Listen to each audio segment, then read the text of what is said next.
Le Yoga Vasishta. L'histoire de Karkati. Deuxième partie.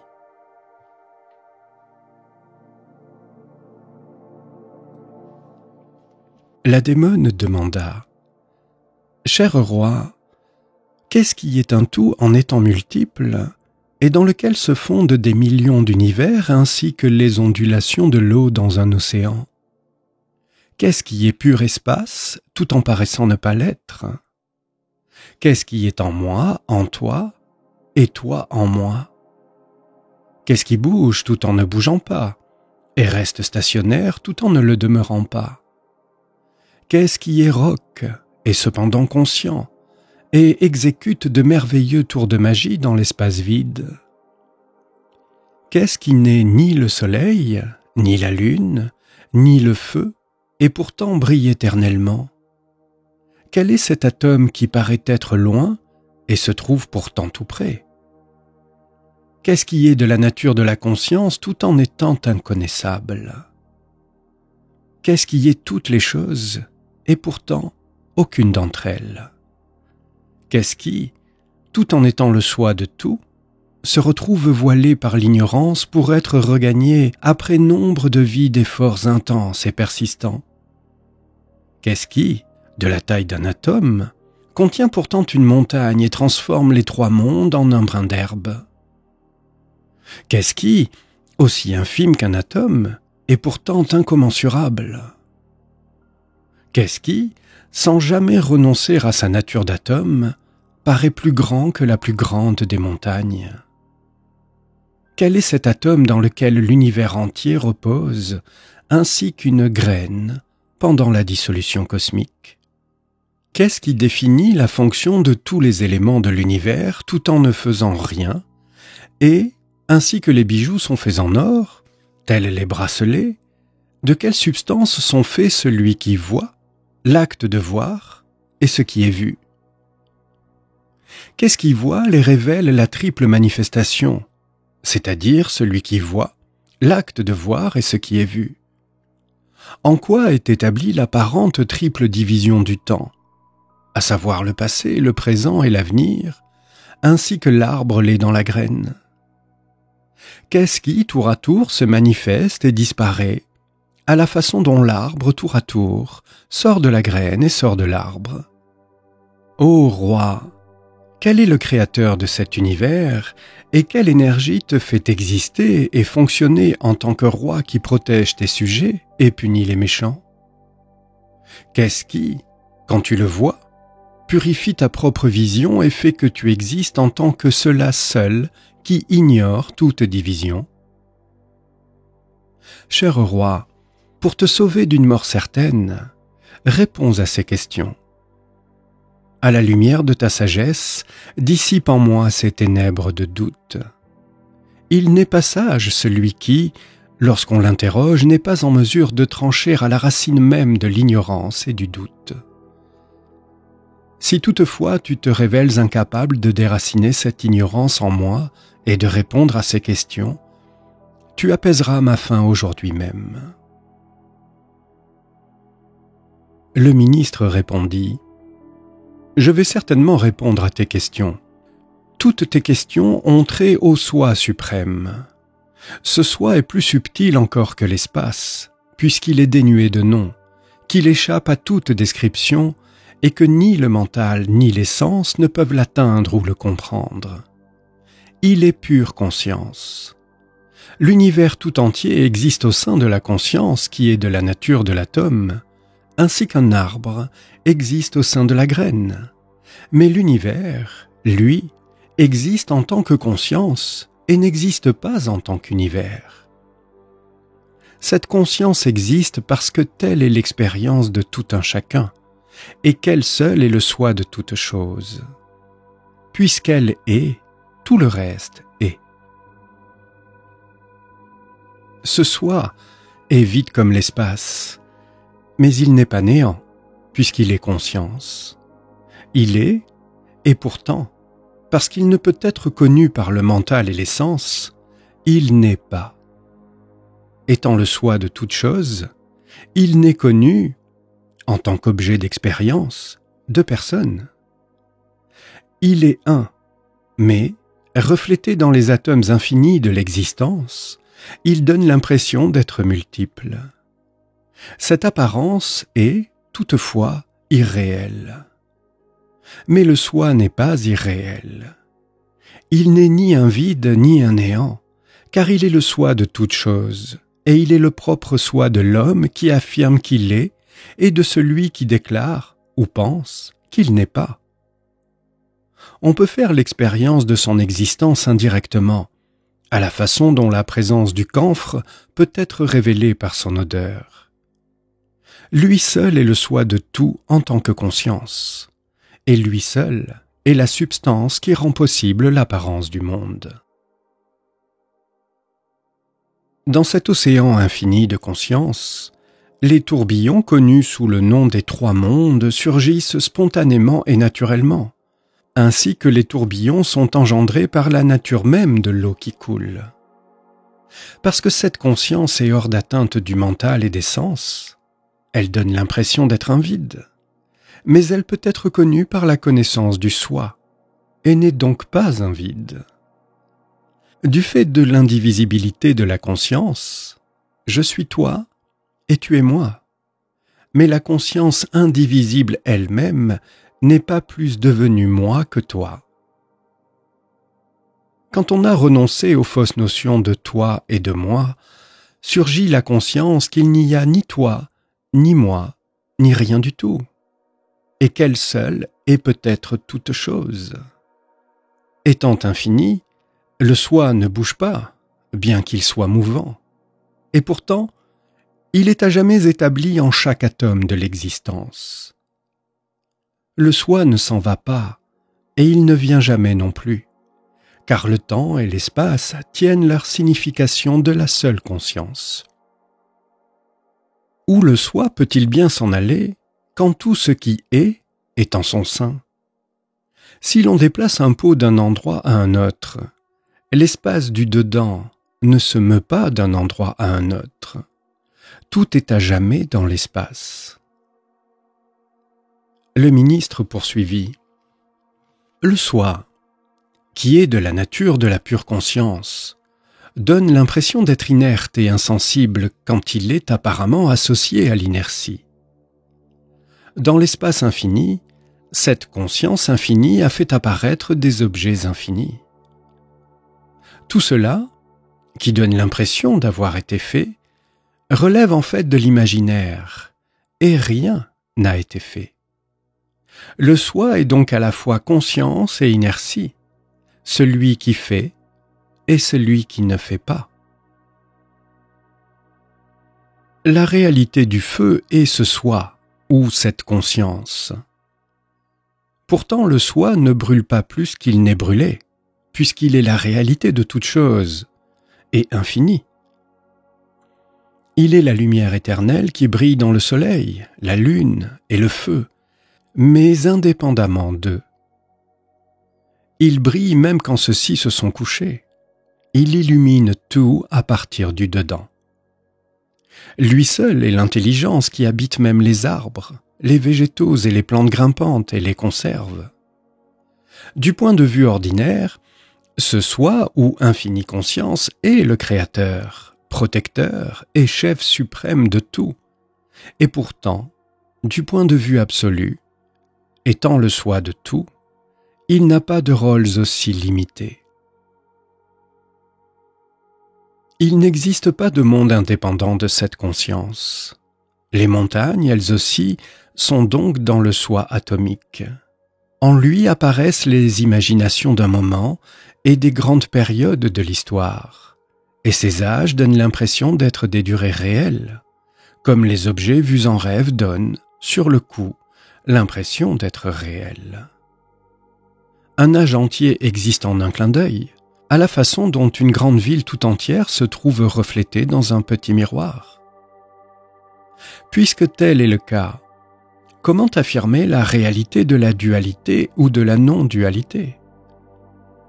C'est ce soi atomique, ou conscience infinie, et nul autre, qui donne l'impression d'être un moment ou un âge, proche et lointain, et il n'est rien en dehors de lui, et il n'y a là rien de contradictoire.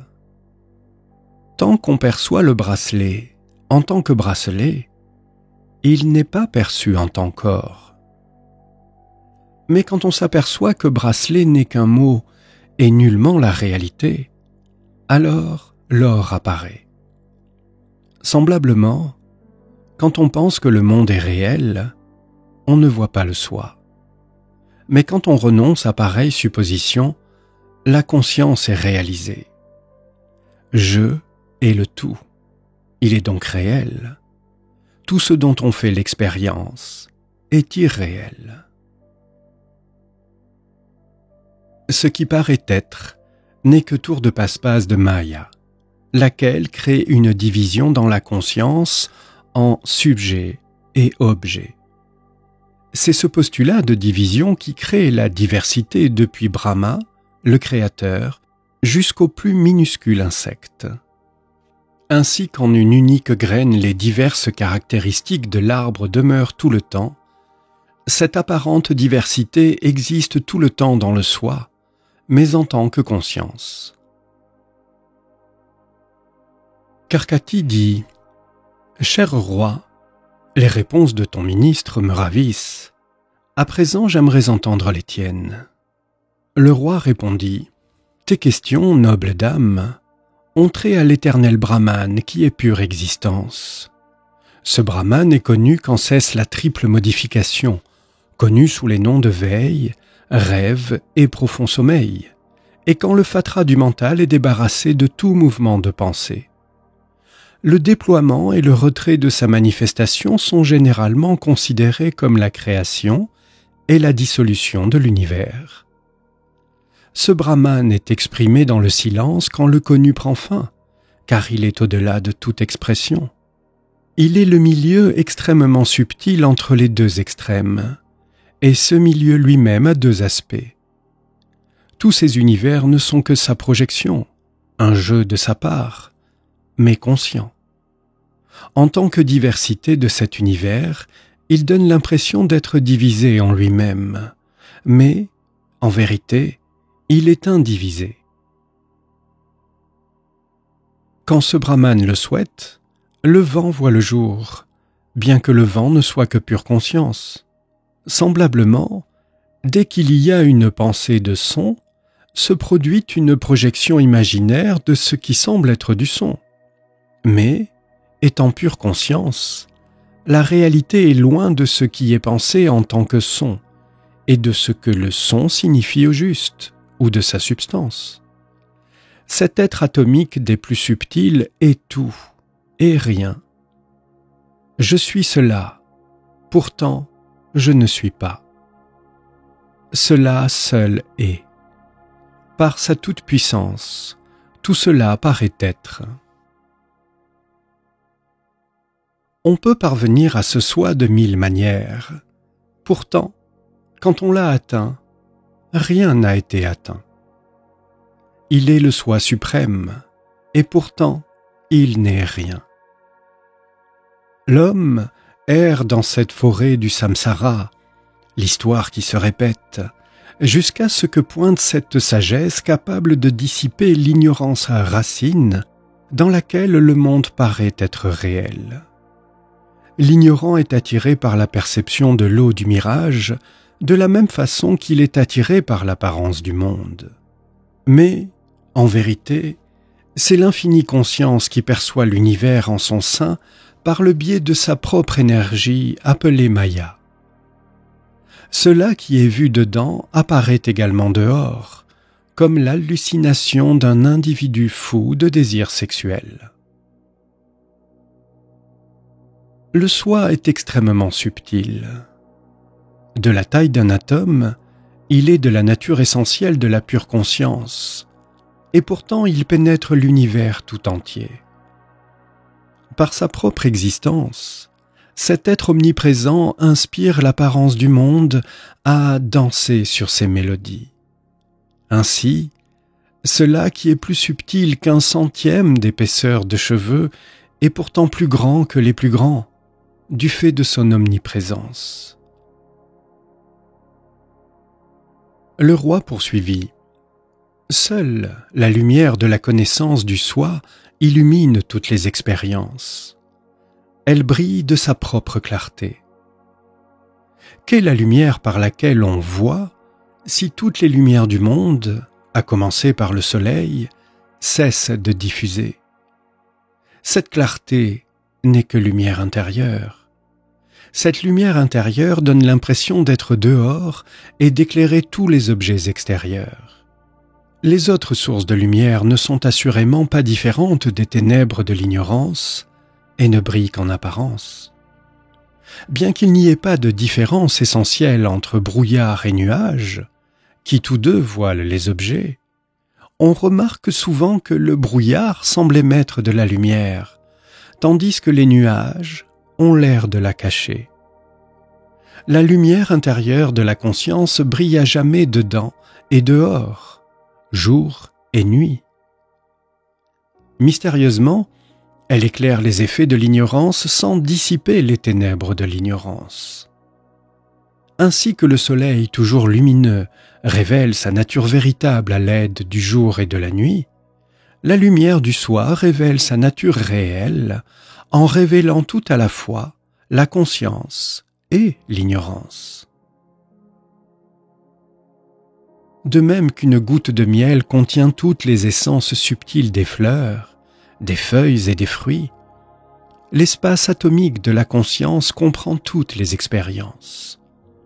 À partir de cette conscience se déploient toutes les expériences, car le fait de vivre une expérience est identique à celui qui fait l'expérience, laquelle est la conscience. Quoi qu'on puisse dire des expériences particulières, celles-ci sont toutes comprises dans la seule expérimentation de la conscience.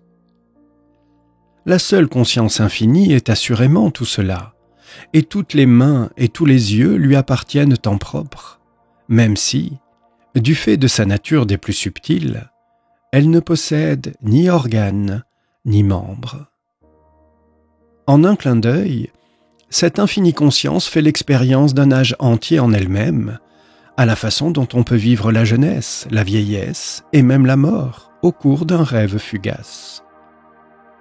En vérité, tous les objets qui apparaissent au sein de la conscience ne diffèrent en rien de celle-ci, de la même façon qu'une sculpture taillée dans la pierre n'est rien que de la pierre. L'arbre entier, y compris toutes ses ramifications, se trouve dans la graine. De même, l'univers entier du passé, du présent et de l'avenir est contenu dans l'atome de l'infinie conscience. Ainsi, bien que le soi ne soit ni celui qui agit dans l'action, ni celui qui fait les expériences dans l'expérimentation, il est l'acteur de toute action et l'expérimentateur de toutes les expériences. Il n'est rien en dehors de lui. La faculté de faire et de connaître est immanente à l'atome de l'infinie conscience. Toutefois, le monde n'a jamais vraiment été créé, et il ne disparaît pas vraiment non plus. Il n'est jugé irréel que du point de vue relatif. Du point de vue absolu, il ne se distingue en rien de l'infinie conscience. Le roi poursuivit. Les sages parlent seulement de dedans et de dehors, lesquels ne sont que mots dénués de substance correspondante. Ils s'expriment de la sorte afin d'instruire les ignorants. Celui qui voit, demeurant lui-même invisible, se voit lui-même, et celui qui voit ne devient jamais un objet de conscience. Celui qui voit n'est que voir, et, quand on cessait les impressions psychiques latentes, celui qui voit recouvre son être pur. Quand l'objet extérieur est imaginé, un spectateur, un être qui voit, a été créé. S'il n'y a pas de sujet, il n'y a pas d'objet non plus. C'est le Fils qui fait de l'homme un père. Là encore, c'est le sujet qui devient l'objet. Il n'y a pas d'objet, le fait de voir, sans un sujet, celui qui voit. De même que sans père, il n'y a pas de fils. Parce que le sujet, celui qui voit, est pure conscience, il est capable de faire apparaître l'objet. L'inverse est impossible. L'objet ne donne pas naissance au sujet. Par conséquent, seul celui qui voit est réel. L'objet relève de l'hallucination. Tout comme seul l'or est réel, le bracelet est un nom et une forme. Tant que dure la notion de bracelet, l'or pur n'est pas appréhendé. Tant que persiste la notion d'objet, la scission entre celui qui voit et ce qui est vu persiste également. Mais, de même qu'à cause de la conscience dans le bracelet, l'or saisit sa nature, le sujet, celui qui voit, qui se manifeste en tant qu'objet, le vu, réalise la subjectivité, la conscience. L'un est le déni de l'autre. Il n'y a pas de véritable dualité. Celui qui voit ne se voit pas lui-même comme il voit l'objet. Celui qui voit se voit lui-même en tant qu'objet, et donc ne voit pas. Bien qu'il soit la réalité, il paraît pourtant irréel. Toutefois, quand survient la connaissance de soi et que l'objet cesse d'être, celui qui voit, le sujet, est alors réalisé en tant que seule réalité. Le sujet existe du fait de l'objet, et l'objet n'est qu'un reflet du sujet. La dualité ne saurait être s'il n'y a pas un, et à quoi bon la notion d'unité si seul le un existe? Une fois la véritable connaissance ainsi acquise au moyen de l'investigation qui convient et de la compréhension juste, seul demeure l'indicible. De cet indicible, on ne peut dire qu'il est singulier ni qu'il est pluriel. Il n'est ni celui qui voit ni ce qui est vu, ni le sujet ni l'objet, ni ceci ni cela. Pas plus l'unité que la diversité ne peuvent constituer le fondement de la vérité, car toute thèse engendre son antithèse. Pourtant, un n'est pas plus différent de l'autre, que la vague se distingue de l'eau ou que le bracelet diffère de l'or. Même s'il en est ainsi, la division ne contredit nullement l'unité. Toute cette spéculation relative à l'unité et à la diversité ne vise qu'à vaincre la peine et la tristesse.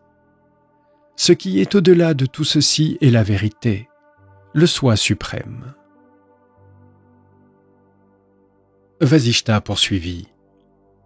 Après avoir écouté le roi et ses paroles de sagesse, Karkati fut envahi par la tranquillité et sa nature démoniaque la quitta.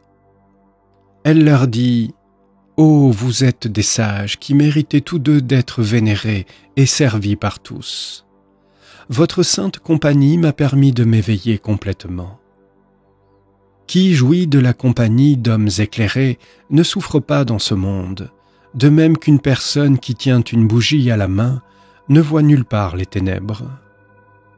Je vous en prie, dites-moi ce que je peux faire pour vous. » Le roi lui dit « Noble dame, dans ma cité, nombre d'habitants souffrent de problèmes cardiaques dus au rhumatisme.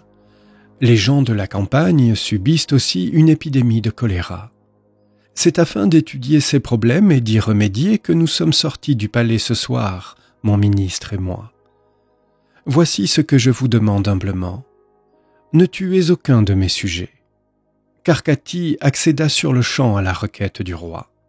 « Maintenant, je vous prie de me dire comment je peux vous récompenser de votre bonté et apaiser votre faim. » Karkati répondit « Il m'est arrivé jadis de vouloir faire pénitence dans l'Himalaya et de renoncer au corps. Mais à présent, j'ai abandonné cette idée. J'ai été jadis une démone gigantesque. Je souhaitais dévorer les gens, et c'est avec cette intention que j'ai fait pénitence. J'obtins une faveur de Brahma, le Créateur, qui me permit de devenir une aiguille, ainsi que le virus du choléra. Sous cette forme, j'ai fait endurer aux gens des misères sans nombre. Toutefois, Brahma mit au point un mantra spécifique, seul moyen de s'immuniser contre mes méfaits. Apprenez ce mantra. Grâce à lui, vous pourrez aider les gens à se débarrasser des problèmes cardiaques d'origine rhumatismale, mais aussi de la leucémie et d'autres maladies du sang. Par le passé, je répandais la leucémie de telle sorte qu'elle se transmettait de parents à enfants. Sur ce, ils allèrent tous trois au bord de la rivière où le roi reçut de Karkati ce mantra que la répétition rend efficace. Le roi, reconnaissant, dit à Karkati : « Noble dame, vous voilà maintenant devenu mon gourou et mon ami. L'amitié est prisée des bonnes gens. S'il vous plaît, adoptez une forme plus aimable et plus petite et faites-moi l'honneur de venir séjourner dans mon palais. Vous n'aurez nul besoin de vous en prendre aux bonnes gens pour vous nourrir, mais je vous fournirai en pêcheurs et en voleurs. » Karkati accepta l'offre. Elle se transforma en une jeune femme charmante, accompagna le roi et fut son invitée. Il lui confiait les voleurs, les criminels et autres pécheurs. Tous les soirs, elle reprenait sa forme démoniaque et les dévorait. Pendant la journée, elle continuait d'être une femme charmante, l'amie et l'invitée du roi. Après son repas, elle était souvent transportée en samadhi plusieurs années d'affilée, avant de reprendre ses esprits et de revenir à une existence normale.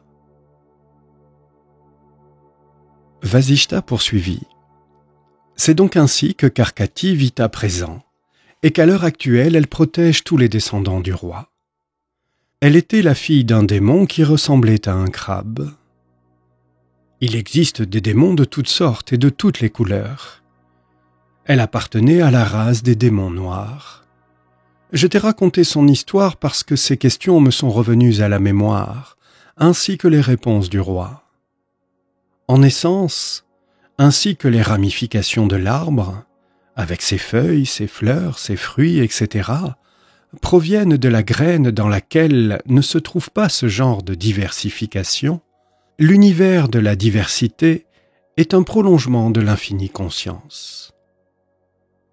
Cher Rama, le seul fait d'écouter mes paroles te procurera l'illumination, c'est certain. Sache que l'univers est issu de Brahman, et qu'il est Brahman et rien d'autre.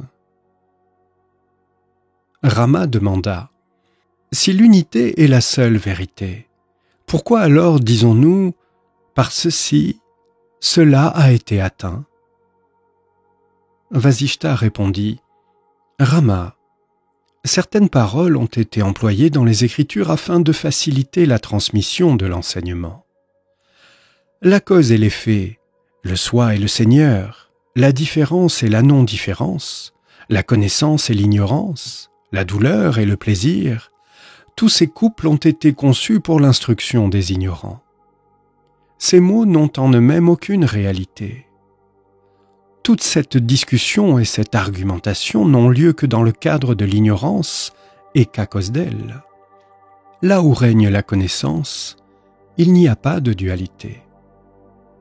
Une fois la vérité connue, cessent toutes les descriptions et seul demeure le silence. Alors, tu te rendras compte qu'il n'est que l'un, sans commencement ni fin. Mais tant que les mots serviront à exposer une vérité, la dualité est inévitable. Mais cette dualité n'est pas la vérité. Toutes les divisions sont illusoires. Je te donnerai un autre exemple. Prête-moi une oreille attentive. Le puissant médicament de mes explications ne va pas manquer de vaincre la maladie dont souffre ton mental. Ce samsara, l'apparence du monde, n'est que le mental débordant de sympathies et d'antipathies.